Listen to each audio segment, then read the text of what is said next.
Palamuru university law కాలేజీలో సీట్లు పూర్తి స్థాయిలో ఎందుకు భర్తీ చేయడం లేదు?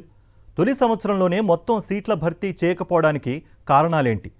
మూడో వంతు సీట్లు ఖాళీగా ఉన్నా వర్సిటీ అధికారులు చర్యలు ఎందుకు తీసుకోవడం లేదు? దీనిపై విద్యార్థి సంఘాలు ఏమంటున్నాయి? యూనివర్సిటీ వైస్ ఛాన్సలర్ ఏం చెబుతున్నారు? Watch it. మహబూబ్ నగర్ జిల్లా కేంద్రంలోని పాలమూరు యూనివర్సిటీలో ఈ ఏడాది కొత్తగా లా కాలేజ్ ప్రారంభించారు. ఇప్పటికే వివిధ కోర్సుల్లో వేలాది మంది విద్యార్థులు చదువుకుంటున్నారు. లా కాలేజ్ కోసం ఎన్నో ఏళ్లుగా కొనసాగుతున్న డిమాండ్ను దృష్టిలో ఉంచుకుని ఎట్టకేలకు ఈ విద్యా సంవత్సరంలో ప్రారంభించారు. లా కోర్సుకు మొత్తం 130 సీట్లు కేటాయించగా లాసెట్ కౌన్సిలింగ్ ద్వారా 87 మంది విద్యార్థులు ప్రవేశాలు పొందారు. తరగతులు మొదలై నెలలు గడుస్తున్నా మిగిలిన 43 సీట్ల భర్తీ గురించి యూనివర్సిటీ అధికారులు మర్చిపోయారు. లా కోర్సుకు ఉన్న డిమాండ్ దృష్ట్యా యూనివర్సిటీలో సీటు వస్తే బాగుంటుందని భావిస్తున్న అనేక మంది విద్యార్థులు ప్రవేశం కోసం ఆసక్తిగా ఉన్నారు. ప్రైవేట్ కాలేజీల్లో లా కోర్సుకు లక్షలు ఖర్చు చేయాల్సి ఉంటుంది.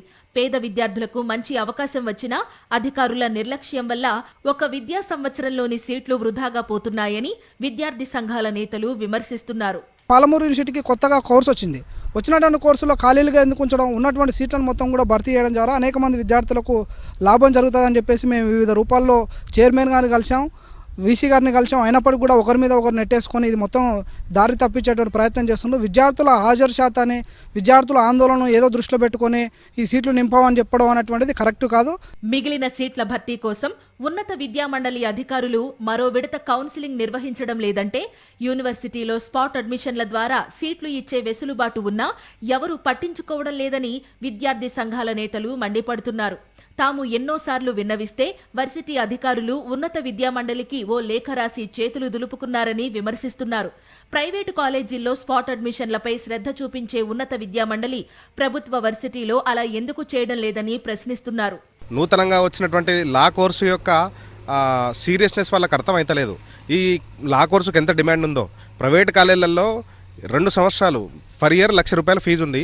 2 సంవత్సరాలు 2 లక్షల ఫీజు కడితేనే అడ్మిషన్ ఇచ్చే పరిస్థితి ఉంది. అటువంటి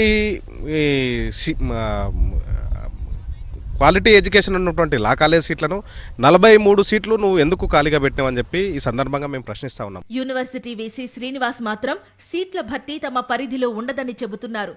మిగిలిపోయిన సీట్ల వివరాలతో ఉన్నత విద్యామండలికి లేఖ రాశామని, వారు తీసుకునే నిర్ణయానికి అనుగుణంగా చర్యలు చేపడతామని వీసీ చెప్పారు. ప్రిన్సిపాల్స్ కానీ ఎటువంటి రోల్ ఉండదు. సో మా రోల్ ఏంటంటే అడ్మిషన్ అయ్యి మన యూనివర్సిటీకి వచ్చి ఫిజికల్గా రిపోర్ట్ చేసిన వాళ్ళకు రెగ్యులర్గా క్లాస్ వర్క్ కండక్ట్ చేయడము, ఎగ్జామ్స్ కండక్ట్ చేయడము, టైంలో రిజల్ట్స్ ఇవ్వడం, వాళ్ళకి కావాల్సిన ల్యాబొరేటరీస్ కానీ, టీచింగ్ స్టాఫ్ కానీ, నాన్ టీచింగ్ స్టాఫ్ కానీ ప్రొవైడ్ చేసే బాధ్యత మా మీద ఉంటుంది. సో మేము ఆ విషయంలో అందరికీ ఎటువంటి ఇబ్బంది కాకుండా అన్ని సౌకర్యాలు ప్రొవైడ్ చేయడం జరుగుతుంది. విద్యా సంవత్సరం వృధా కాకుండా మిగిలిపోయిన లా కాలేజీ సీట్లు వెంటనే భర్తీ చేయకపోతే అన్ని విద్యార్థి సంఘాలు పోరాటానికి సిద్ధమవుతున్నాయి. మరి ఉన్నత విద్యామండలి ఎటువంటి నిర్ణయం తీసుకుంటుందో చూడాలి.